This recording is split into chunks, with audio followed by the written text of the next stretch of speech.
Um, our brother Mohamed. Okay, got it. Jazakallah khair. Mohamed, Bismillah. Read for us, inshallah.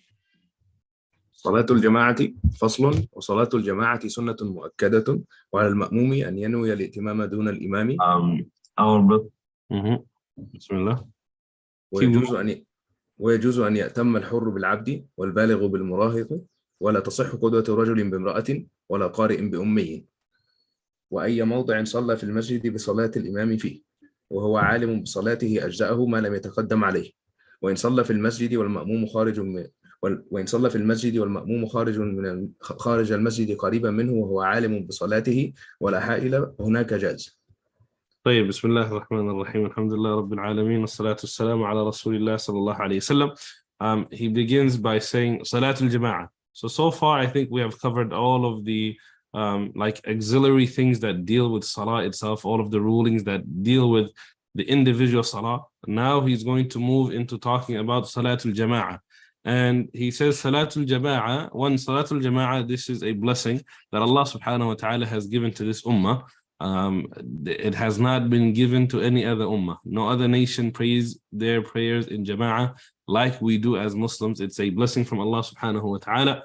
On top of that, the main purpose of it is that the people are able to come together and one, get to know one another, interact with one another, learn from one another, and that a person is one, obviously, Salatul Jama'ah has more reward. So it builds not only the iman of a person, but it also builds the strength of the community.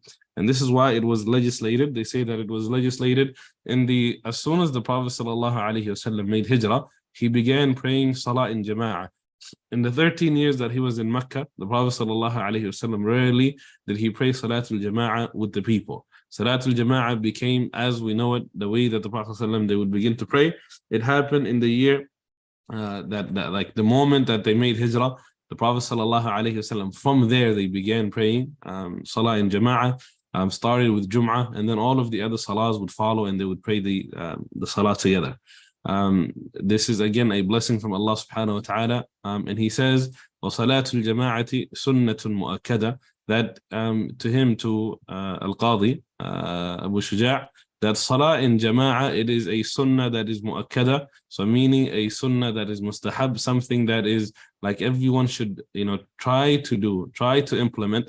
But if you fall short of it, then it becomes like you are not going to be held as a sinner for it. This is the opinion of Imam al-Ramli in the Shafi'i madhab, the opinion of Imam al-Nawawi, and what appears to be correct and what the people have agreed to when it comes to Salatul Jama'ah in the Shafi'i madhab, that it is fard kifaya, that some people have to do it in order for us not to be sinners.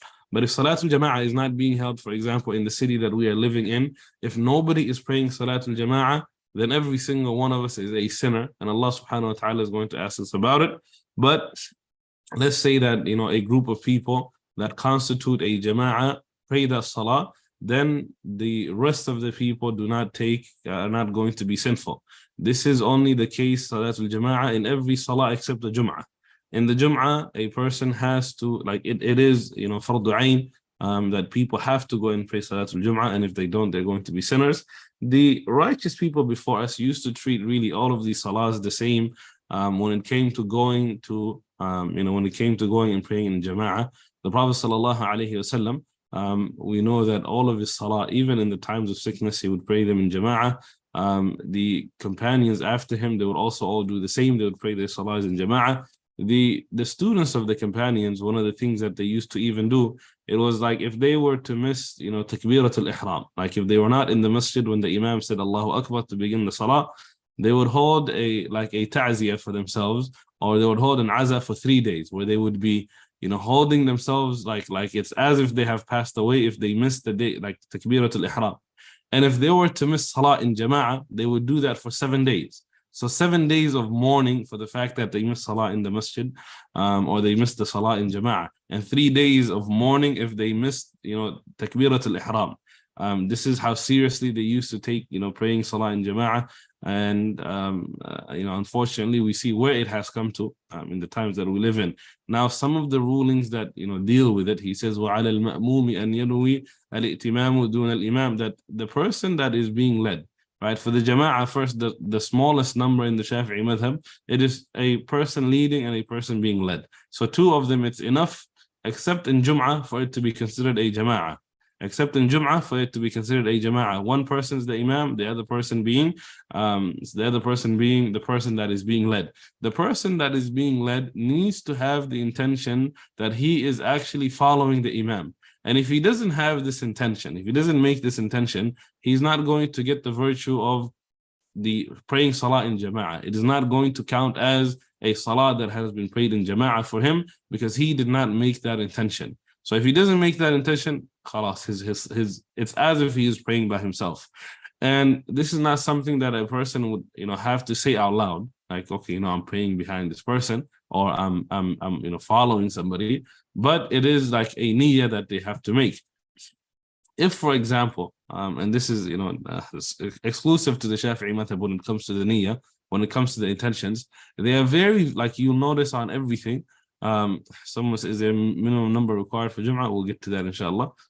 So when it comes to the niyyah in the Shafi'i madhab, they take, when the Prophet ﷺ says, إِنَّمَا الْأَعْمَالُ بِالنِّيَّاتِ, that every action is judged by their intentions, this bad that is there, they take it to mean like none of your actions are correct unless the intention is there. So when it comes to like you not making the niyyah, even if you're in the act of praying salah behind somebody, if you did not make the intention that you are being led or you're following the imam, your salah is not going to be counted as salat al-jama'ah, right? So imagine like if we said, it's fard kifaya, if everyone that is there, the imam is leading, and the people behind are not making intention that they are like being led and they're following the imam, then it becomes like no one has fulfilled this right of fard kifaya.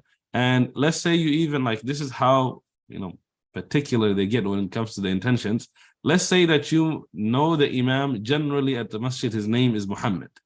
So you go to the masjid and you tell yourself, I am making niyyah that I'm praying behind Muhammad, the imam.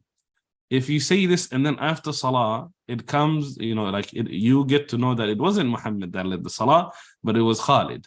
Then your salah is batil. Like you have to repeat that salah, because the intentions that you made to pray it, you did not pray behind the person that you intended to pray with. So this is like how far they go into it, unless you make a mistake on the name of the imam, or you point to him and you say this is Muhammad, and then it turns out for him not to be Muhammad. Then in that case your salah would not be invalidated. And salah being invalid means the person has to come and repeat it again, right? So this is how particular they get when it comes to the intentions.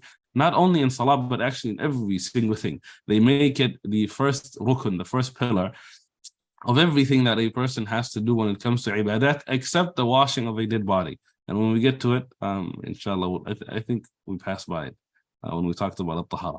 So then he says, the imam, what he has to also do, if he wants the reward of leading people in salah, he has to make the intention that he is the imam. If he doesn't make it, that he is not going to get the reward of the salah in jama'ah. And we know that salah in jama'ah has a reward. Now, going back, like some of the rewards that we point, like the virtue of it, if we say that it's fard kifaya, we have to have really strong evidence, or even sunnah mu'akkada, to make it such a thing that we have to try and pray it. And when it comes to like the leaving off of salah, when it comes to not praying in jama'ah, there's some that say a person that that prays by himself, his salah is worth nothing.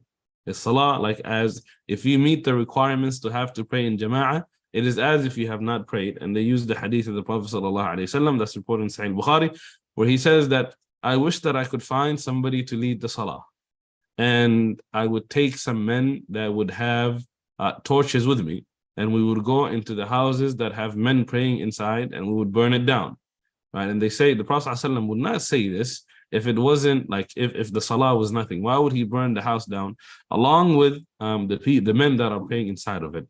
Then the other people that respond to this, and they say the Prophet ﷺ could have easily found somebody. He could have found someone to come and lead the salah and make it so that you are not praying in the masjid, we can burn the house down. He could have done it. But the fact that he didn't do it, even though he had the ability, shows us that the Prophet ﷺ is using it as a sign of warning to the people that are not praying in jama'ah.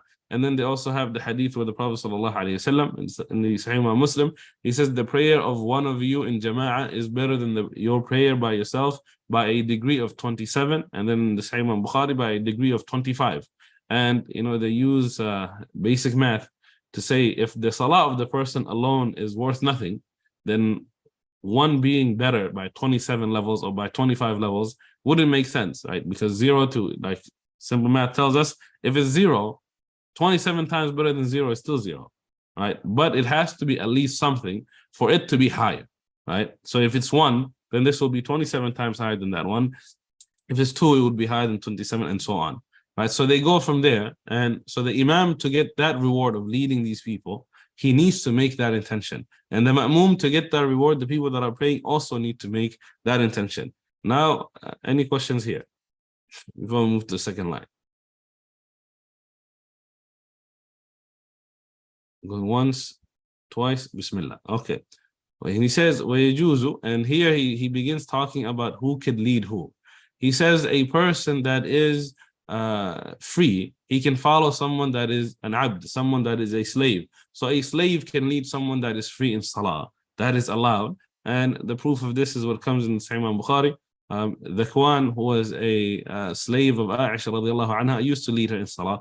And then he says, وَالْبَالِغ, someone that is baligh, he can follow, like someone that has reached the age of puberty, can pray behind someone that has not reached the age of puberty. Here, al-marahiq, what it means is someone that is close to becoming, like reaching that age of puberty, someone that is very close to it. And in the Shafi'i madhab, they also accept the leading of salah of a person that is a sabi mumayyiz, like he understands, so has passed the age 6 or 7.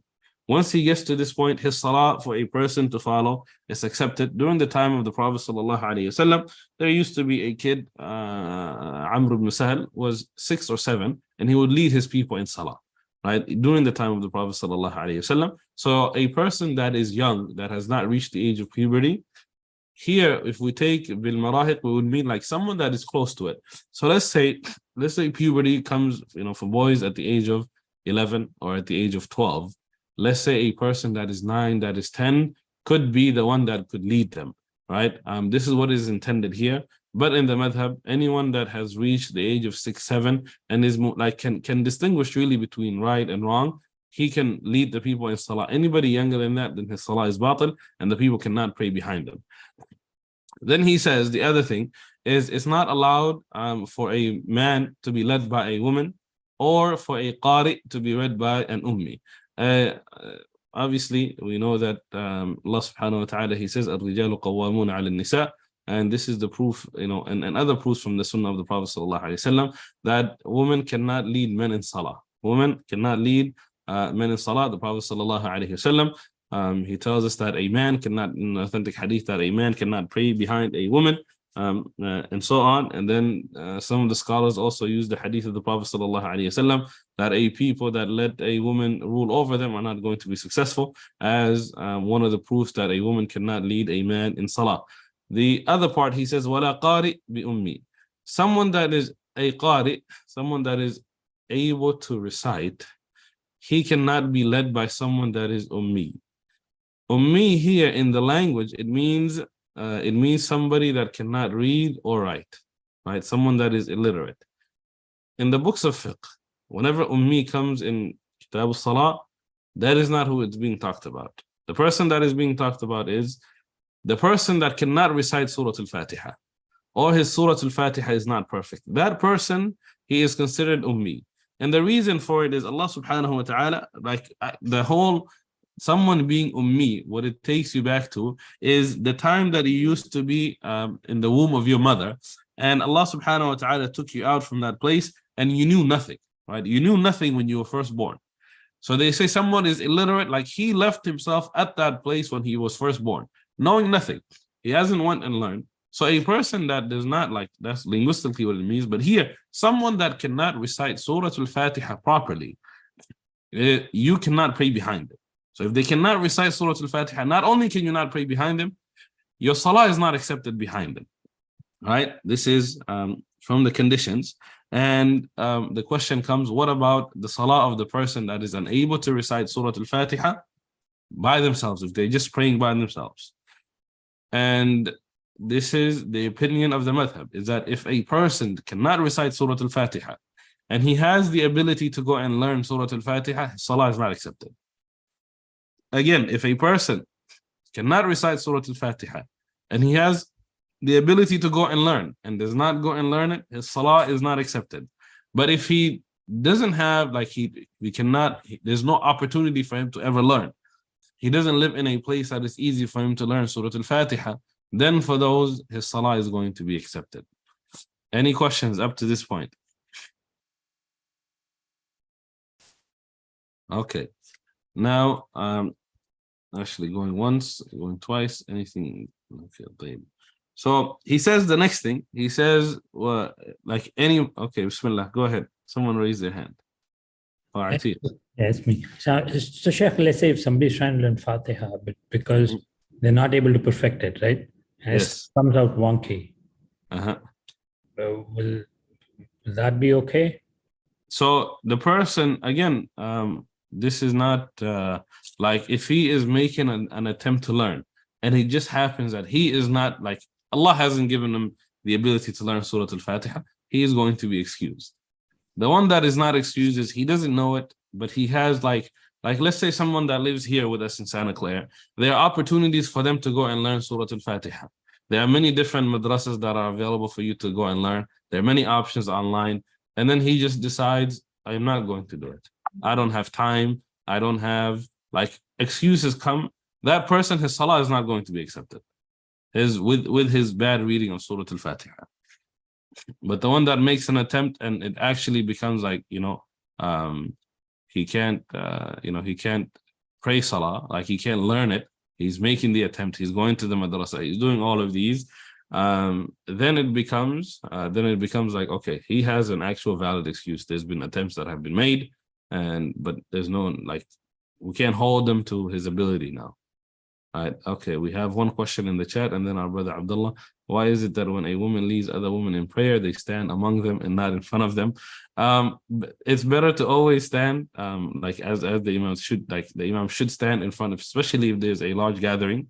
But there are some madhab that say that a person should stand next to, like, the one that stands in the middle should be the one that does it. So just to reduce the the tashabbuh with men, following in the footsteps of men or being similar to them, like this is one of those things that should be different in their prayer, that they're going to be a little bit behind. But if they stand in front of them, it's either in the middle, and even in the middle there should be like a little bit of space between them and the person that is like the rest of the people that are behind them. And brother Abdullah, Bismillah. Assalamu alaikum. So question in regards to Al-Fatiha, for example, when we say cannot read Surah Al-Fatiha, we mean like as in the pronunciation. They're not pronouncing well, or does it, like, are we talking about Surah Al-Fatiha in full good tajweed, for example, in like decent level of tajweed, for example? That means like if let's say I have a person next to me who knows how to do Surah Al-Fatiha, who knows how to recite Surah Al-Fatiha, but isn't in the best, like, makassar, I guess you could say, whereas opposed to a person who can actually recite it well. That means that the person who can recite it well would be the person who is preferred to him, correct? Yeah. So here, like the recitation of Surah Al-Fatiha, what it means is you are not making any tajweed mistake in reciting Surah Al-Fatiha. Now, does that mean the opposite of that is a person has to have perfect tajweed in Surah Al-Fatiha? That's not what it means. It means, like, for example, you come to Ihdina as-Sirat al-Mustaqim. How does it end? How does this verse end? Is it with a noon or with a meme? Ihdina as-Sirat al-Mustaqim or Mustaqim? With a meme. It ends with a meme. With a meme, so it's Mustaqim. Now, if somebody comes and says Ihdina as-Sirat al-Mustaqim, this is he doesn't know how to recite Surah Al-Fatiha, even if all of the other words before it come to it, or he doesn't put enough tashdid on Iyyaka na'budu and wa Iyyaka, these two things. That's like, if you, from the mistakes that people make when it comes to reciting the Surah Al-Fatiha, some changing of the letters that are there for other words. These are the people that is like, you avoid those mistakes. Maybe your ayn is not, as pronounced as it should be, or your sad in the scene is not as pronounced. That's fine. You could improve that. But a person that is changing a noon to a meme, a ra to a zay, a dal to a zal, and so on, this is where it's like, okay, this person cannot lead us in salah. These mistakes need to be fixed. Or he puts idgham at a place where there should not be a ghunna, right? Or he does like these different things, he begins playing around with them. And then it's like, this person cannot recite Surah Al-Fatiha. The one that knows how to recite it should be the one that leads us in salah. Like, any other questions? Okay. When it comes to leading, so this is, again, here he says a person that is free can pray behind a person that is a slave. This is the rule, but it is better. Like, the person that should be leading should be somebody that is free, someone that has reached the age of puberty, right? Like, that is like the default should be that if you are free, you're going to lead us in salah. If you reach the age of puberty, if someone is like someone that's older, it doesn't make sense for somebody that is younger, that has not reached the age of puberty, to come and lead us. In that case, if he ends up like leading us, we go to the masjid and there's a kid that hasn't reached puberty that is leading us, salah is accepted. But what is preferred is the person that has reached puberty is the one that should lead us in salah. The person that is free and not a slave should be the one that is leading us in salah. The person that is able to, the one that is the best in reciting Surah Al-Fatiha should be the one that is leading us in salah, and so on. Right? Then he moves on from here, and he says that any place صلى في المسجد بصلاة الإمام فيه, that, like, let's say the imam is in the masjid, any place that you actually pray inside of the masjid, the salah is going to count. وهو عالم بصلاته أجزأه ما لم يتقدم عليه. That, let's say you are in the masjid, he is in the front and you are in the back, right? As most of us are in the back, the more people that are there, the more back we go.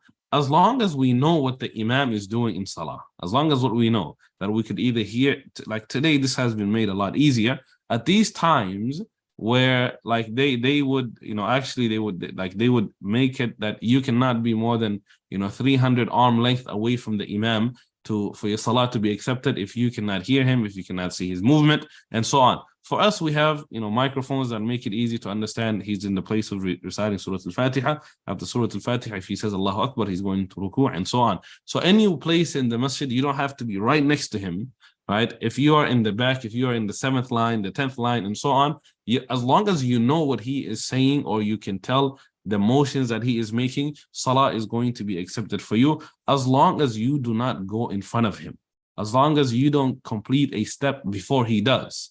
And when they are saying this, you really have to think of like the application of it is different from the time that the book is written to the time that we live in now. In that time, it meant that you think like he has went into sujood. So you go into sujood when in reality he has not went into sujood. Right? This is what وَلَمْ يَتَقَدَّمْ عَلَيْهِ. Like, you don't go ahead of him. No one has reported that when they prayed, from the companions, when they prayed with the Prophet ﷺ, that they would go before him. And there's also the hadith of the Prophet ﷺ that going before the imam breaks a person's salah. So if you were to go into sujood before the imam goes into sujood, your salah is broken. If you go into ruku' before it, your salah is broken, and so on. In our times, what this means is, and this is what you would see most often, is the imam has a way of, for example, going into ruku', where he would say Allahu Akbar and then go into ruku'. Before he gets to that position of ruku', you hear Allahu and then you're already in ruku'. You've went ahead of him. Now your salah has been broken. But if you don't follow, like if you don't go ahead of him and you are in a different place than he is, for example, you're outside of the masjid and he's inside of the masjid, but you know how he is praying salah, your salah is going to count. And again, this has been made much easier in our time than in the times that come before. So that is there.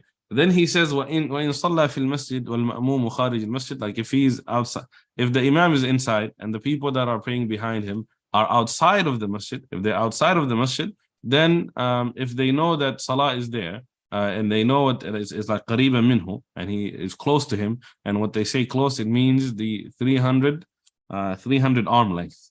How much is that? We would say, I think close to like half a mile, something like that. And he knows his salah, and there is no barrier, ولا حائل هناك, then the salah is accepted. Like if there is no barrier between you and the imam, here we would say they open the door of the masjid, you're praying outside, and you can see or you can hear the salah of the imam, and you know what he is doing, there's no barrier, your salah is going to be accepted. So now the masjid, obviously praying in jama'ah, when we first talked about it, it means you could pray Salatul Jama'ah anywhere. You could, the Prophet sallallahu alaihi wasallam, he says there is no two people that are living in a qarya or in a village or in the outskirts or the deserts, except that if they don't come together to pray Salatul Jama'ah, Allah subhanahu wa ta'ala is going to send the shayateen upon them, right? So Salah can be prayed, like Salatul Jama'ah can be prayed anywhere. The best place to pray Salatul Jama'ah, without a doubt, it is the houses of Allah subhanahu wa ta'ala. That is more virtuous than praying Jama'ah outside, right? Even though it's allowed to pray Jama'ah outside, it is inside of the houses of Allah subhanahu wa ta'ala that the salahs are worth, the most. The Prophet sallallahu alaihi wasallam, he tells us that the press sallu fi buyutikum, pray inside of your prayer. Because the best prayer for a person is the salah that is prayed inside of their homes, illa al-maktuba, except the ones that are made, fard upon him, the one that are 5. For that, the best one is praying inside of the masjid. And this obviously applies to men and not to women.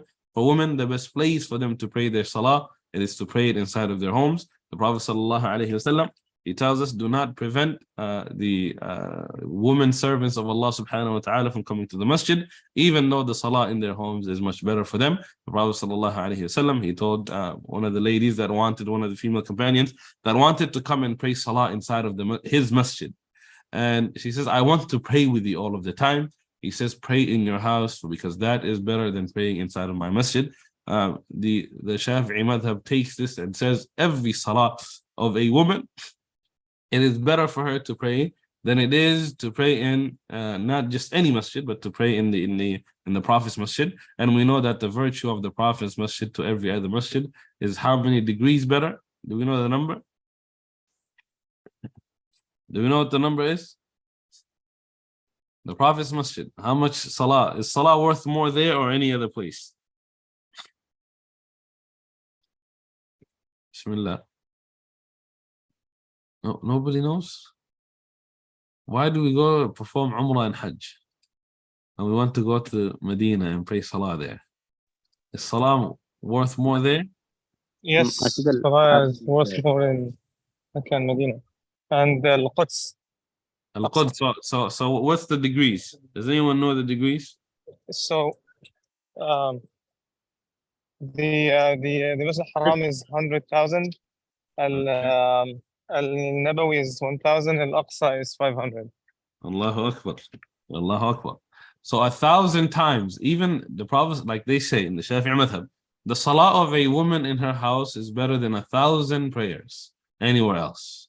Her praying salah in her house is 1,000 times better than praying salah anywhere else. And then you also have, like generally it is better, without a doubt, for women to pray inside of the masjid. This doesn't mean that if they're inside of the masjid, they're going to tell themselves, let me go home and pray salah. Let me go home. Let me miss the jama'ah that is happening here. Inside of it, there's khair. If you are in the masjid, if you are inside of the masjid, it's just, it's better to pray the jama'ah that is there. But it shouldn't be that if you are home at the time of dhuhr, that, I should leave to go and pray at the masjid. If what you are looking for is, the virtue of the salah, it would be better for you to pray inside of the house. And then for the men, the opposite. It is better for you to go pray inside of the masjid than it is for you to pray inside of, the house, side of the house. Any questions on Salatul Jama'ah? Bismillah. So the Salatul Jama'ah is preferred in the masjid, but it is valid other than the masjid also. So the question is the reward going to be same? The reward is going to be like a person, like let's say for example, let's say I have a family of 5. If I pray by myself, in my house, my reward is going to be 1 for Salah. Let's just use the number 1. If I pray with, let's say, out of those 5, 3 people join me in Salah. My Salah now will give everyone 1, 1, 1, and we are praying in Jama'ah, and we're going to multiply it by 27 now. So this Jama'ah of 3 people becomes 27 times better than us praying by ourselves. If the Jama'ah is of 5, then it becomes, again, 27 times more than if we were praying together. With the addition now, you have these, like the reward of 1 times 5, 5 times 27, instead of 1 plus 1, 2 times 27. If you go to the masjid, you would use that same counting to get to, it's much better, and it is more perfect, and it is more in following the sunnah of the Prophet ﷺ. So praying inside of the masjid, the best place to pray, and the one that is more complete in the reward that you are going to get. But if you pray Jama'ah elsewhere, it is better than praying by yourself. So if you pray Jama'ah inside of your home, if you pray at the park, if you pray at the airport, at the shops, wherever it is in the streets, you are going to be rewarded more for praying, but the reward will be more and more complete if you were to pray it inside of the masjid. That's how it would be. Yeah. Okay. Any other questions here? And okay, Bismillah, go ahead.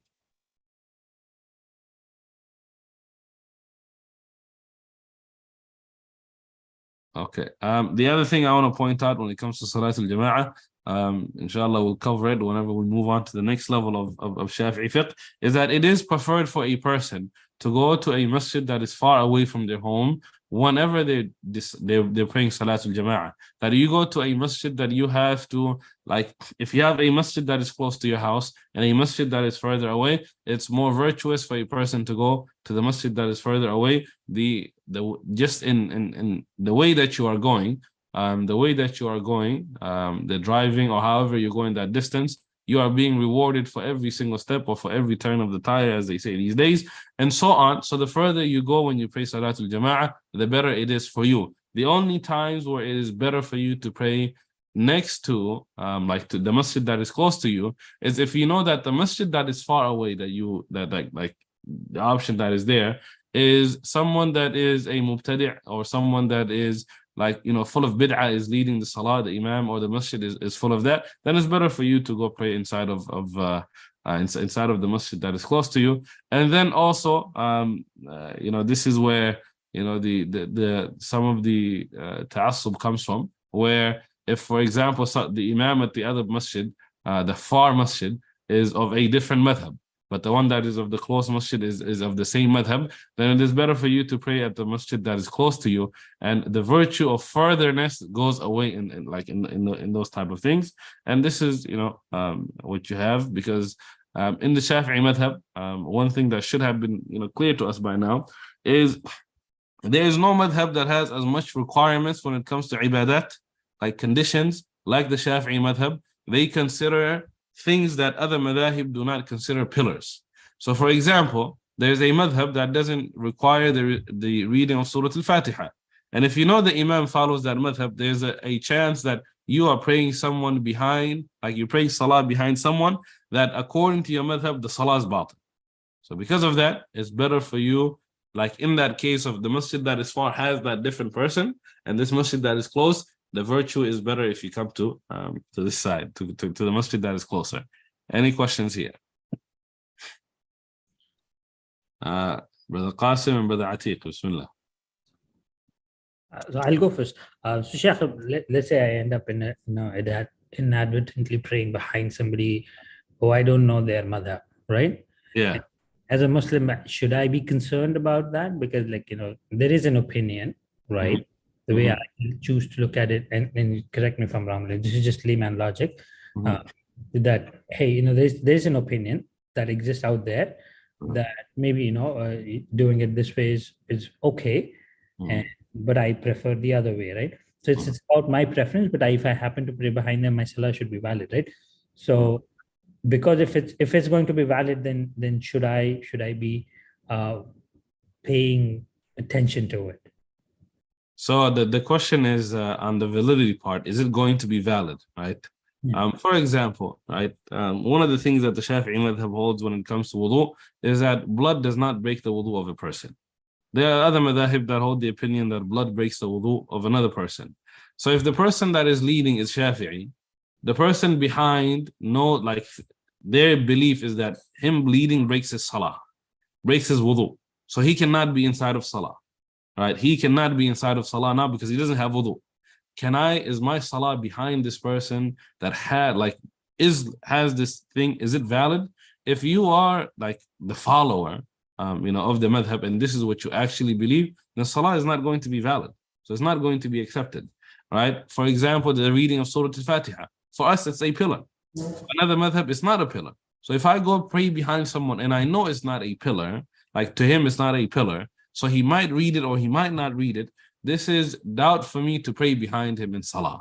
That I should, if I know he's not going to read Surah Al-Fatiha, like I go to Maghrib and he prays the way of his madhab and he does not recite, my salah is not going to be accepted.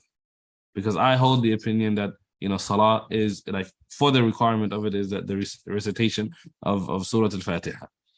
Sheikh, is that a hypothetical example, or is there a madhab which actually thinks you should not, not reciting Fatiha is okay? Yeah, there's an actual madhab.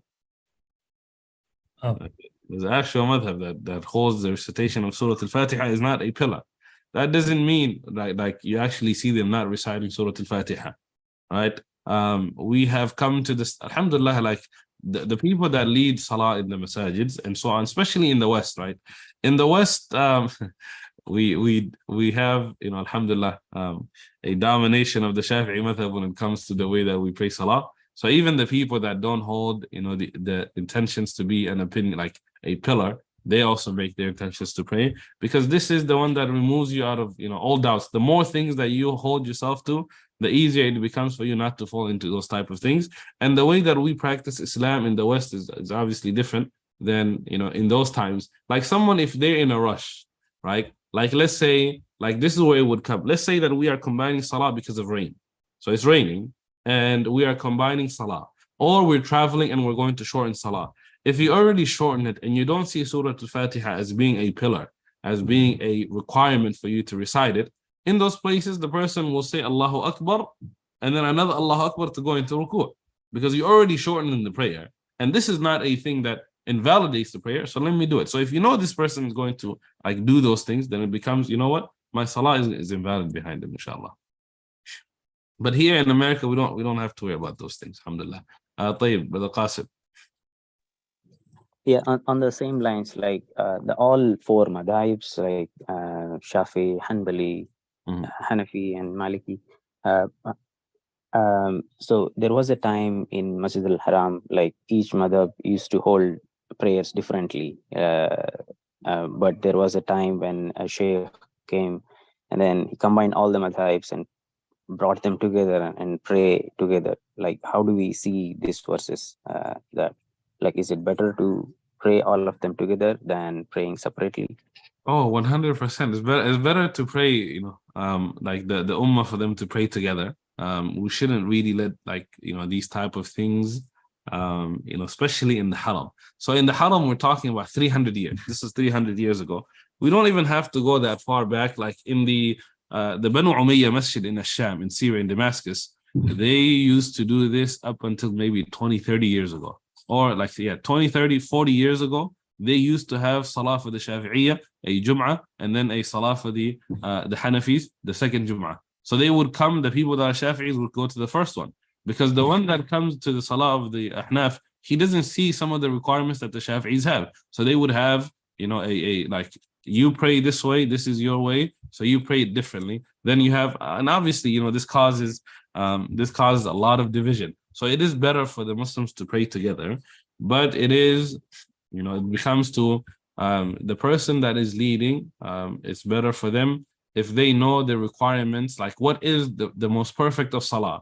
How do I perfect the salah? And if they're praying that salah where they're doing all of the things, then the small things of like, if the blood is bleeding, if he's bleeding, it's better just to get out of it that he makes wudu, right? He removes the place of wudu, and like, even though if he holds the opinion that it doesn't break wudu, but but the people behind him, this is what they're doing. It'll be easier for him to just go and, wipe the blood off, go make his wudu and come and lead salah and so on, right? So that is better than what we've had before. But up until recently, this is how the ummah used to pray salah, where they would have one salah for this group. And if you go to like Medina, you go to to Mecca, like you will see the sections of this is where the Shafi'is used to stand, this is where the Hanafis used to stand, this is where the Malikis used to stand, this is where the Hanbalis used to stand, right? So because of all of the different things that they have like in disagreement, to where like again, if a man, for example, we learned in this that touching a ajnabi woman breaks the wudu.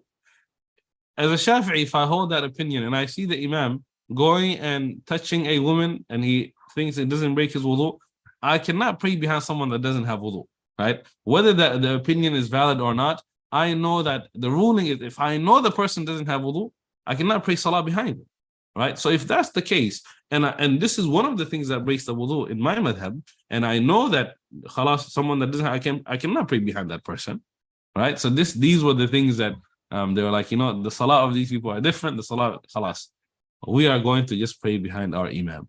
And for majority of the history of the ummah, the major centers used to have their different masajid, like different madahib that would lead their salah, right? Alhamdulillah, this is how it's been. طيب, Atiq, you have a question? Yeah, Sheikh, just one question, not to belabor this point more, but I am a little confused, right? When it comes to this school of thoughts, right? Yeah. Is it okay to say that the school of thought in itself is not sacrosanct, but the opinion that they are talking about is more sacrosanct based on the evidence that they produce, right? So I think that there could be a hypothetical scenario where a certain school of thought could have a weaker opinion on certain matters, and the other madhahib may have a stronger opinion.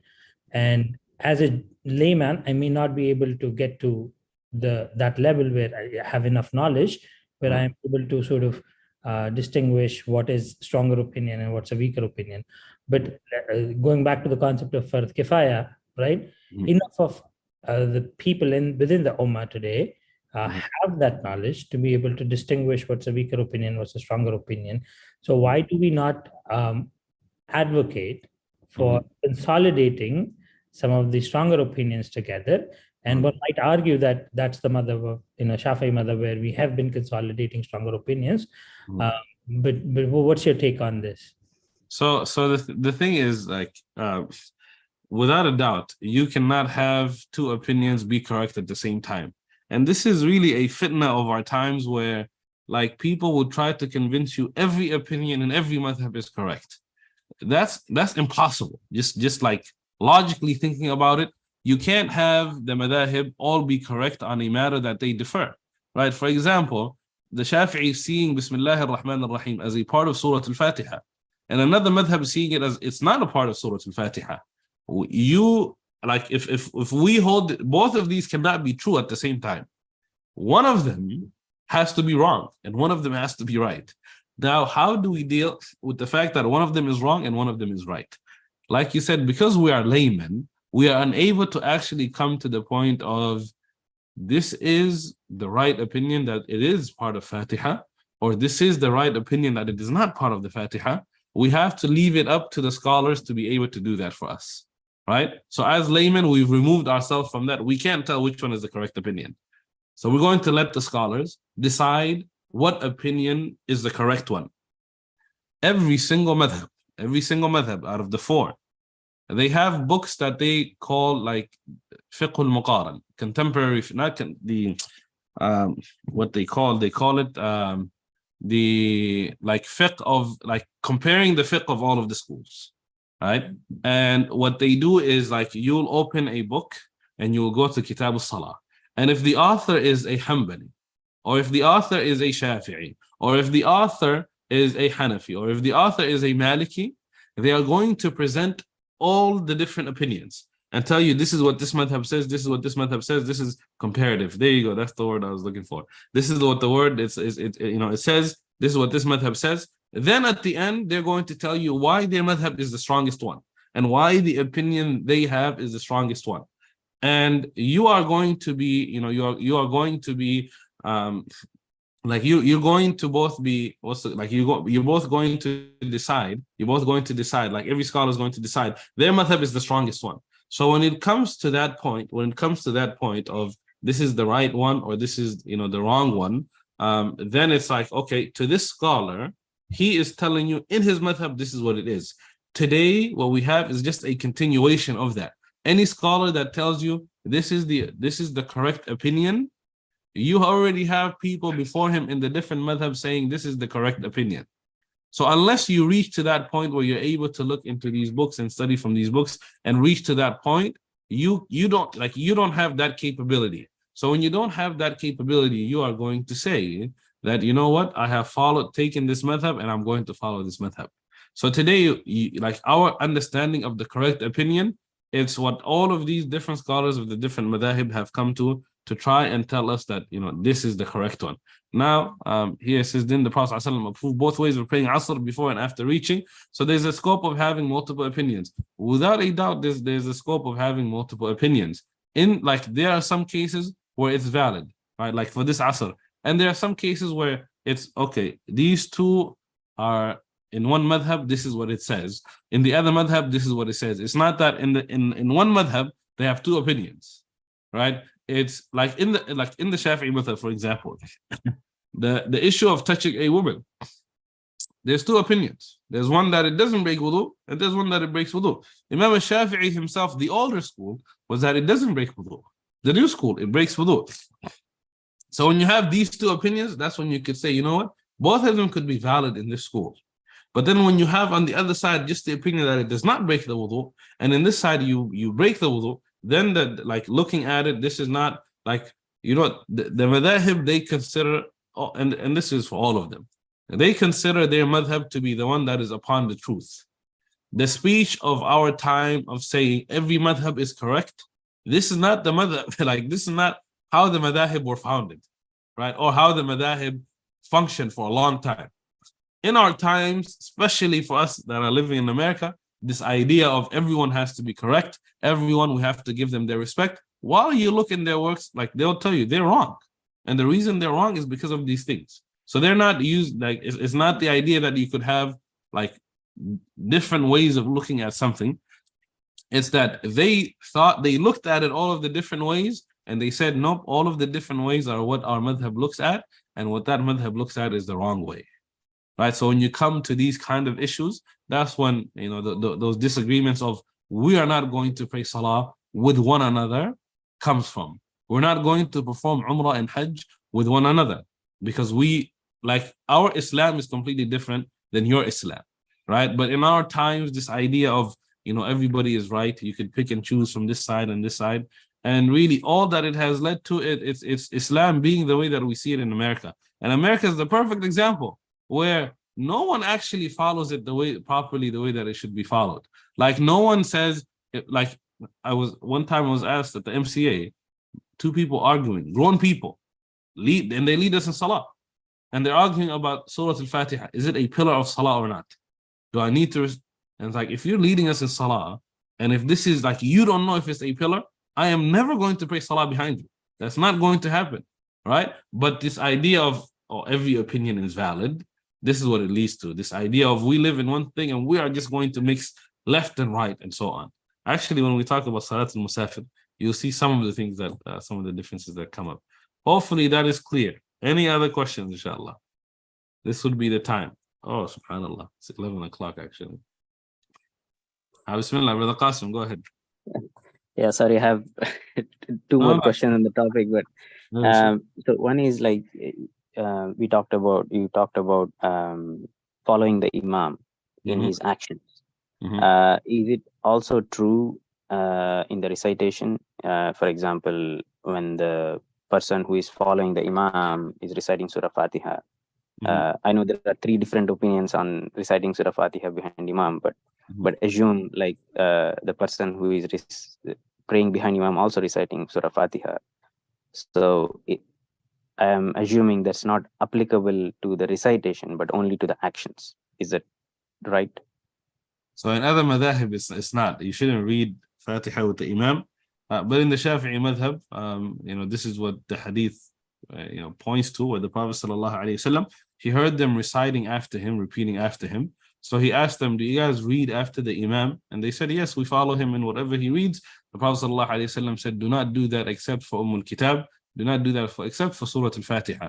Right? So when the Imam is reading, like in the madhab, one of the ways that you could recite Fatiha is to recite it alongside him. So as he's reading Fatiha, you also recite it with him. Right, so that's like in the madhab, that's how you would, like one of the ways that you would recite Surah Al-Fatiha. Because in the madhab, everyone has to recite Surah Al-Fatiha in the salahs that are both sirri and the salahs that are both jahri. So the salahs that are out loud and the salahs that are silent, Fatiha is required for the Imam and for the Ma'moom, the people praying behind him. But how do we know in the silent prayer, we cannot hear the Imam? So you may be going a little ahead of the Imam or behind. So alhamdulillah, in the silent prayer, you assume he's always ahead of you. All right, so you just wait, you say Allahu Akbar, you do your dua, you wait, Bismillah ar-Rahman ar-Rahim, and you begin reciting Surah Al-Fatiha. You just let a gap be there. And in the madhab itself, you could also recite Surah Al-Fatiha before the Imam recites it. So in the salahs that are out loud, you could recite it, but like you could say Allahu Akbar, say your dua quickly, and begin to recite Surah Al-Fatiha, so that you don't miss the recitation of Surah Al-Fatiha. Right, and this is obviously, like in the Hanafi madhab, no requirement to read Surah Al-Fatiha in both the out loud and both the silent ones. So you just keep quiet the whole time, of no Fatiha. But in this madhab, you could read before him, and they don't consider this. What they consider going ahead of him is in the movements of the salah, going from ruku' to sujood to like the different movements that he makes, not going ahead of him in those movements. You answered my other question too in the Surah Fatiha, about Surah Fatiha. I also follow the opinion that we should recite always Surah Fatiha, whether it is louder or not. But that was my other question. Jazakallah. Alhamdulillah, welcome to the Shafi'i madhab, inshallah. This is your initiation. Yeah. But actually, I'm not like in favor of a madhab, but alhamdulillah, I mean, whichever is the correct opinion, inshallah, we want to follow. Allahu Akbar. May Allah make it easy, inshallah. We're going to stop here. It's 11:03, and I know it's virtual. It's hard to focus when it's online. So I guess we'll continue from Salatul Musafir next time that we see one another, unless you guys have questions, inshallah. No, we'll take some questions. Okay, طيب. If somebody's writing, we'll give them a few seconds. خلاص. جزاكم الله خيرا. May Allah subhanahu wa ta'ala forgive us for shortcomings. ربنا آتنا في الدنيا حسنة وفي الآخرة حسنة